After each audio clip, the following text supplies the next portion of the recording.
Hello everyone, আসসালামু আলাইকুম। কেমন আছেন আপনারা সবাই? আমি আলহামদুলিল্লাহ ভীষণ ভালো আছি। আজকে আবার দুটো রান্না নিয়ে আপনাদের কাছে চলে আসলাম। আজকের দুটো রান্না দেখতে পারবেন কি রান্না করি। ভাবলাম বাসায় রান্নাও করে আপনাদের সাথে শেয়ার করি। তো এখানে আমি প্রথমে পেঁয়াজ বেরেস্তার ভালো করে ভেজে নিচ্ছি। কুচি পেঁয়াজ তেলে দিয়ে ভালো করে বেরেস্তা করে ভেজে নিব। আজ আমার বড় মেয়ে আমার কাছে পোলাও এবং মুরগির কোরমা খেতে চেয়েছিল। তো ভাবলাম আমি যেভাবে পোলাও রান্না করি এবং মুরগির কোরমা রান্না করি সেটা আপনাদের সাথে শেয়ার করি।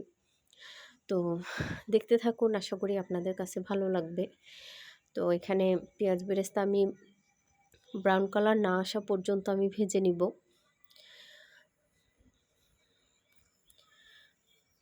তো এই তো আমার প্রায় ভাজা হয়ে গেছে।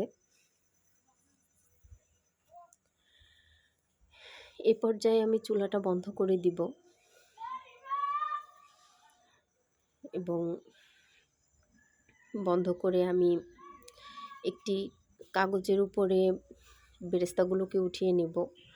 কাগজ অথবা টিস্যু যে যাই ব্যবহার করেন, তেল যাতে শুষে নেয় এমন কোনো জিনিস। তো আমি চুলাটা বন্ধ করে দিয়েছি। এই পর্যায়ে আমি বেরেস্তাগুলোকে এবার তুলে নিচ্ছি, আপনাদেরকে দেখাচ্ছি। দেখুন, এই বেরেস্তা তুলে এভাবে চারপাশে একটু ছড়িয়ে দিলাম। ছড়িয়ে রাখলে যখন ঠান্ডা হবে বেরেস্তাটা বেশ মুচমুচে হয়ে যাবে। তো আজ আমি তৈরি করব হাতে মাখা পোলাও এবং মুরগির কোরমা। তো আমি কিভাবে হাতে মাখা পোলাওটা তৈরি করি সেটাই আপনাদেরকে আজকে আমি দেখাবো। এখানে আমি প্যানে পোলাও নিয়ে প্রথমে পেঁয়াজ বাটা, আদা বাটা, এলাচি, দুটো তেজপাতা, দারুচিনি, ঘি এবং লবণ, এগুলো দিয়ে আমি পোলাওর চালটাকে ভালো করে হাত দিয়ে মেখে নিলাম। এরপর আমি আরও একটু লবণ দিলাম এবং এটা হচ্ছে আমাদের দেশে এটাকে চাল মাপা পালি বলে। এই পালির এক পালি আমি চাল নিয়েছি, এখানে আমি 2 পালি পানি দিব। তো 1 পালি পানি দেওয়া হয়ে গেছে, আর হাফ পালি পানি আমি নিয়েছি, তার সাথে আমি হাফ পালি দুধ অ্যাড করব। তারপর আমি পোলাওতে দেব। তো মোটমাট আমার এখানে 2 পালি পানি হলো। আমি এটা দিয়েই সবসময় পোলার চাল মেপে থাকি, আর এটা দিয়েই আমি আমাদের বাসায় চাল মাপা হয়। 1 পালি মানে 1 কেজি, এখানে পুরা 1 কেজির একটা মাপ আছে। তো এরপর আমি ঢাকনা দিয়ে ঢেকে দিলাম। কিছুক্ষণ পরে আমি একটু নাড়াচাড়া করে নিলাম যাতে পোলার চালগুলো নিচে লেগে না যায়। তো আমি আবার ঢাকা দিয়ে দিলাম। প্রায় 10 মিনিটের মতো আমি ঢেকে রাখলাম। এরপরে যখন বলক চলে আসলো চালে, এরপর আমি ঢাকনাটা উঠালাম। এখন দেখুন প্রায় পানিটা টেনে গেছে। এ পর্যায়ে আমি এখানে কাঁচামরিচ দিয়ে দিলাম 4-5টি। এবার আমি একটু নাড়াচাড়া করে ঢাকা দিয়ে দিব। তো আপনাদের যদি আমার ভিডিওটি ভালো লেগে থাকে অবশ্যই লাইক করবেন, কমেন্ট করবেন। ফেসবুক থেকে দেখে থাকলে অবশ্যই ফলো দিয়ে রাখবেন। ইউটিউব থেকে দেখে থাকলে অবশ্যই চ্যানেলটি সাবস্ক্রাইব করে দিবেন। আর পাশের বেল আইকনটি অবশ্যই প্রেস করে রাখবেন। এ পর্যায়ে আমি আরও একটু লবণ দিলাম। আমি টেস্ট করে দেখলাম যে লবণ কম হলো। পাশের বেল আইকনটি অবশ্যই প্রেস করে রাখবেন যাতে করে আমার রান্না ভিডিও ছাড়ার সাথে সাথে নোটিফিকেশন আপনাদের কাছে পৌঁছে যায়।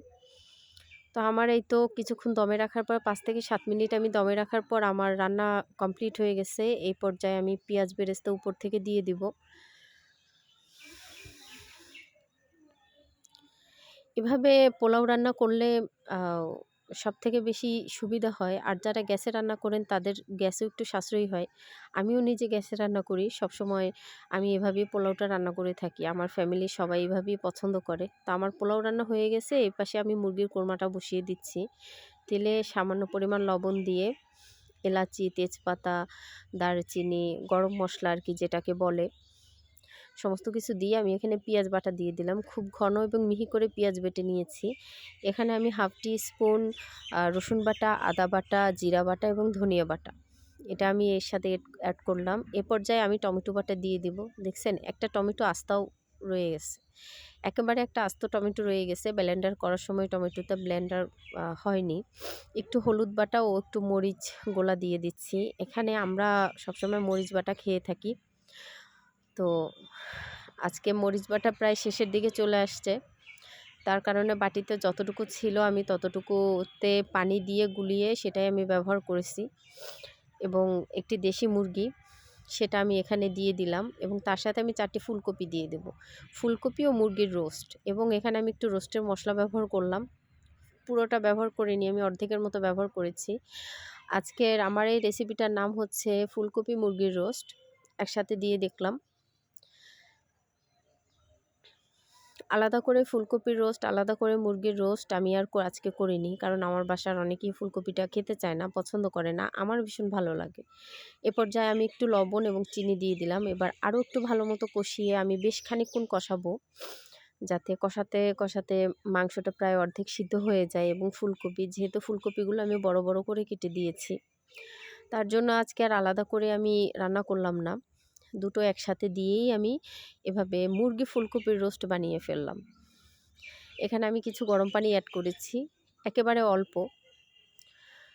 তো কিছুক্ষণ ঢেকে রাখার পরে, 3-4 মিনিট ঢেকে রাখার পরে মুরগিটা যখন সিদ্ধ হয়ে চলে এসছে, তখন আমি দুধ দিয়ে দিলাম এবং সাথে 2টো ডিম, কাঁচামরিচ সবই দিয়ে দিয়েছি।